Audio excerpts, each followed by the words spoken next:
చాలా బాగుంటది. ఆ తర్వాత వరం. ఈ వరము దగ్గర దగ్గర 3 ఇంచుల వరాలుంటాయి. అట్లాగే ఈ యొక్క 5 ఇంచుల వరం ఇది. ఇది దీని కాస్ట్ వచ్చేసి దగ్గర దగ్గర రూ. 1000, 800-1000 ఉంటది.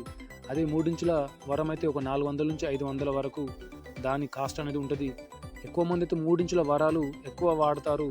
కానీ ఇది 5 ఇంచుల వరము నాకు ఈ ఏదైతే 16 ఇంచుల పిండి గిన్నె ఉందో దాని కవర్ అనేది మనం ఏదైతే పప్పులు గానివ్వండి, ఈ బియ్యం పడే వస్తువు కవర్ ఏదైతే బయటకుందో ఆ డోరు, ఆ యొక్క ఫ్రేమ్ బయటకుండుట్ల నాకు ఈ 5 ఇంచుల నేను వరం తెచ్చుకోవడం జరిగింది. ఎక్కువైతే మన్నికలో మనకెక్కువ అందుబాటులో ఉన్నదైతే 3 ఇంచుల వరమ్స్ అనేది మనకు ఎక్కువగా ఉంటాయి మార్కెట్‌లో గానీ, మన పిండి గిన్నెలో గానీ. మన తోటి పిండి గిన్నె మిత్రులు మీరు గమనించండి.